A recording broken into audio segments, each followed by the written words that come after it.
Selamat pagi anak-anak. Hari ini kita sudah masuk di tema 1, organ gerak hewan dan manusia. Subtema 1, organ gerak hewan, pembelajaran yang pertama. Hari ini kamu fokus belajarnya pada IPA dan bahasa Indonesia.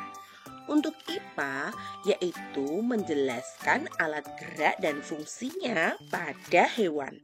Sedangkan bahasa Indonesia, kamu harus bisa menentukan pokok pikiran dalam teks tulis.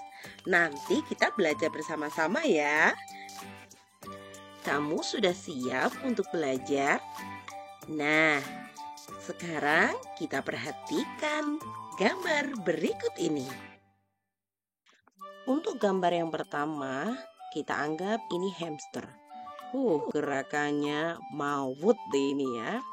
Yang kedua ada burung. Ia terbang menggunakan sayap. Yang ketiga ada rusa yang larinya begitu cepat. Dan yang terakhir ada kelinci. Dia tidak hanya melompat gerakannya, waktu makan juga pakai gerakan ya. Jadi bisa kita simpulkan kalau semua hewan itu bergerak. Kira-kira sampai sini kamu sudah paham apa belum? Nah, kalau sudah, kita lanjutkan belajar tentang ide pokok atau pokok pikiran dalam sebuah paragraf. Teks yang kamu lihat ini ada di buku paket kamu halaman 3 ya. Judul teksnya yaitu organ gerak manusia dan hewan. Nah, kira-kira ada yang tahu tidak? Dalam teks ini itu ada berapa paragraf?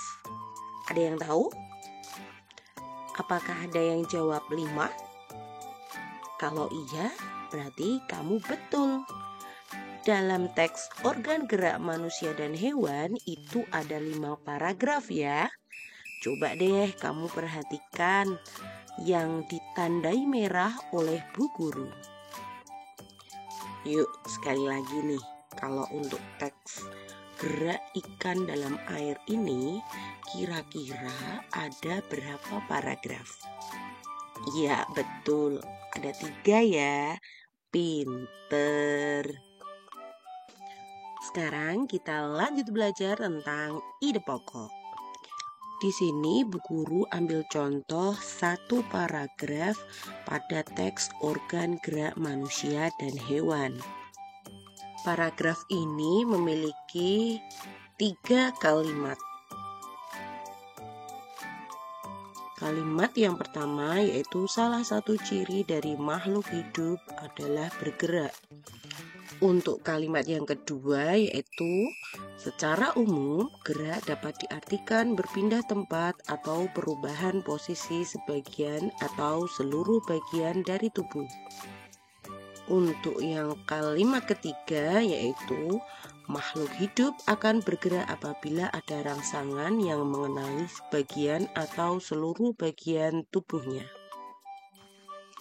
Nah, dari paragraf tadi itu ada yang disebut dengan ide pokok. Ide pokoknya ada di mana? Ya, di kalimat pertama yang bunyinya salah satu ciri dari makhluk hidup adalah bergerak. Jadi ide pokok itu adalah dasar kalimat atau inti kalimat yang nantinya akan dikembangkan lagi dengan kalimat pengembang. Sekarang bisa disimpulkan kalau di paragraf pertama itu kalimat yang pertama disebut dengan ide pokoknya.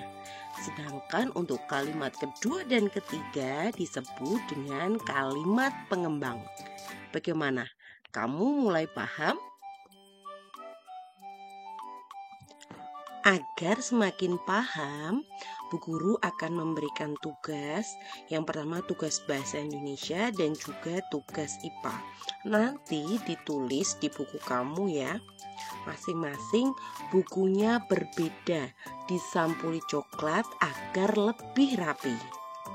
Untuk tugas bahasa Indonesia, kamu harus paham betul teks di halaman 3 dengan judul organ gerak manusia dan hewan. Nanti dicari ide pokok paragraf yang kedua tuh apa, ketiga apa, keempat dan kelima. Sedangkan untuk tugas IPA masih berhubungan dengan teks organ gerak manusia dan hewan di halaman 3, kamu cukup menjawab pertanyaan berikut. Sebutkan alat gerak pada hewan yang kamu ketahui dan apa fungsinya. Tulis di bukumu ya. Yuk segera dikerjakan. Jangan ditunda-tunda. Kalau kamu mengalami kesulitan, segera minta bantuan kepada orang dewasa yang ada di sekitar kamu. Oke, sampai jumpa di pembelajaran yang kedua. Wassalamualaikum warahmatullahi wabarakatuh.